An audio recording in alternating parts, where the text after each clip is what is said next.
Amateurs de Johnny Hooker, bonsoir, on se retrouve pour une nouvelle vidéo improvisée. Et on va parler aujourd'hui de It Serves You Right to Suffer, une chanson issue d'un album qui porte le même nom. Là encore, il y a plusieurs versions de cette chanson. Je vais rapidement vous montrer le petit riff principal. Et après, on va peut-être parler de 2-3 bricoles.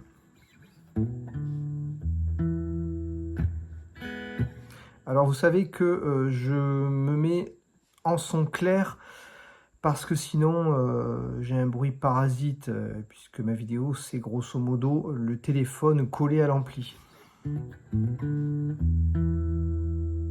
On commence comme ça.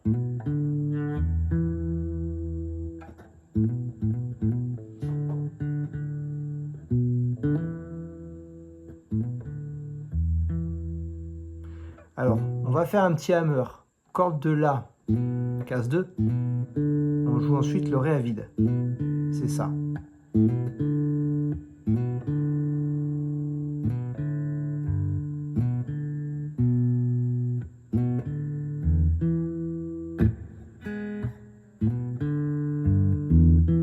De le faire trop lentement, je ne sais plus le faire.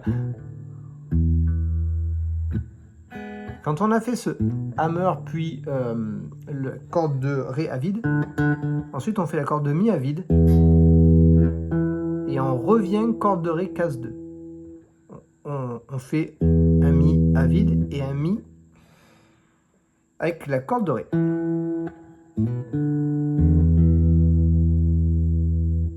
Corde de La, corde de Ré, corde de Mi et corde de Ré.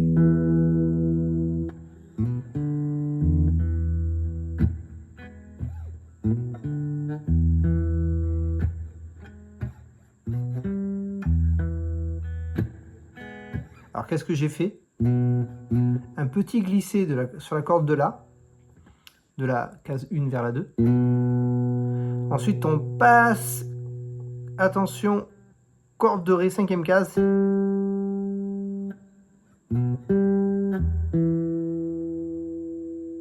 Et là, qu'est-ce qu'on fait? Alors, on fait Ré, puis corde de Mi.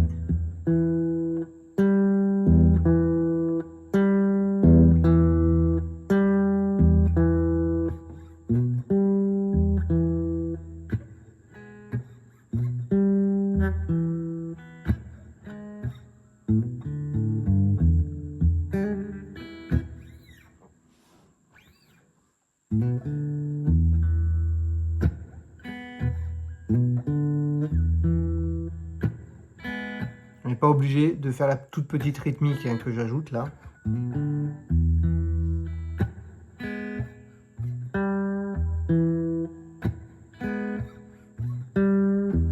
On tord un petit peu la note là quand on arrive. Donc corde de Ré, 5e case. Qui est un Sol. Vers Mi. En fait, c'est comme si on fait.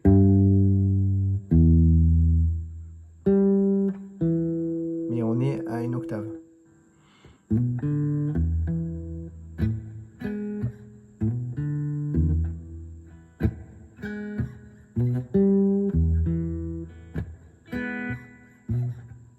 Pardon.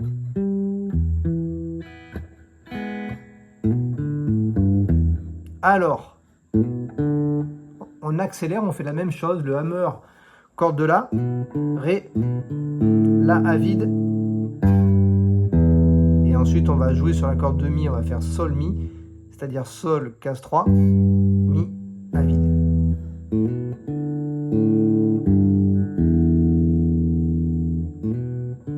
On n'oublie pas la corde de La à vide.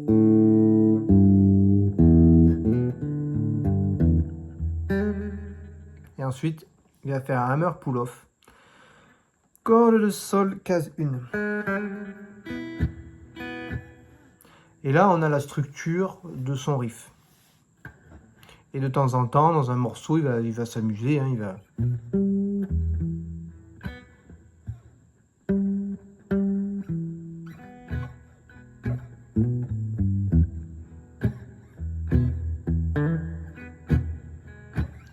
comme du Johnny Hooker classique. Ça va dépendre s'il joue seul ou s'il y a un accompagnement. Donc ensuite, une fois qu'on a fini cette petite phase de riff, mais en fait, il n'y a pas grand-chose sur le disque. À part cette rythmique très lente, il y a une deuxième guitare qui est jouée.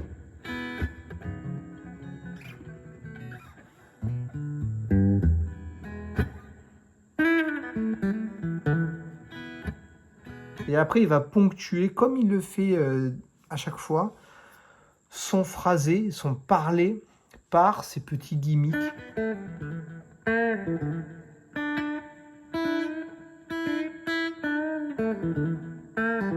Alors là, il va beaucoup jouer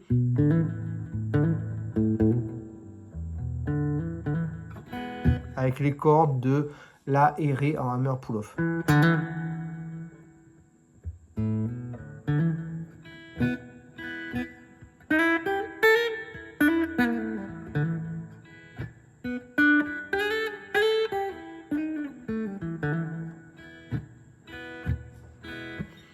Alors il y a un moment vers le milieu de la chanson où d'un coup il va nous faire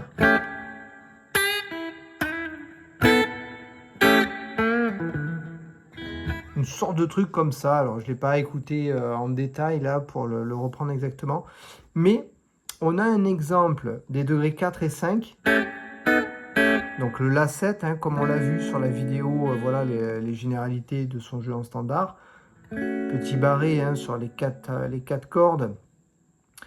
Sur les cordes de Ré, Sol, Si, Mi. Et on ajoute le petit doigt, un doigt en plus. Pas le petit doigt, hein, mais on ajoute un doigt en case qui suit. Et on va déplacer ce barré soit en case 2, soit en case 4.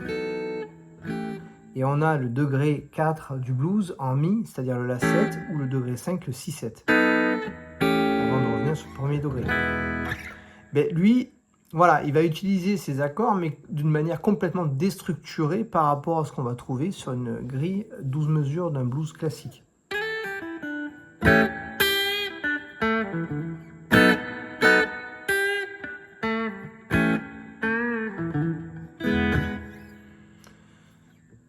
Donc, si vous êtes un petit peu perturbé par ce passage-là, qui intervient voilà, au milieu de l'enregistrement, ben vous l'entendez très distinctement. Il y a l'utilisation de ces deux accords. Après, c'est un morceau qui est chouette parce que là, il est vraiment accordé en standard, donc vous pouvez très bien le lancer et essayer de jouer par-dessus en utilisant la pentatonique de Mi mineur.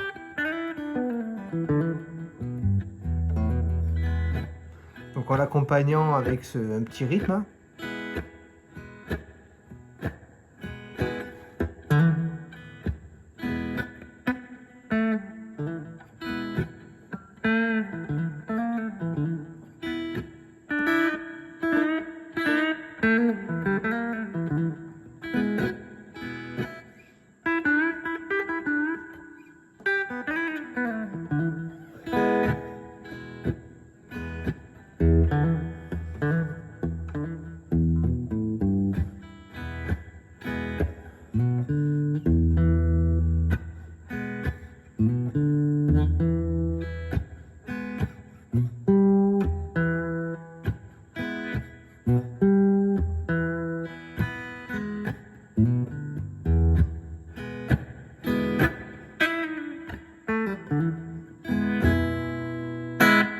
Voilà, simplement pour aujourd'hui, toute petite vidéo.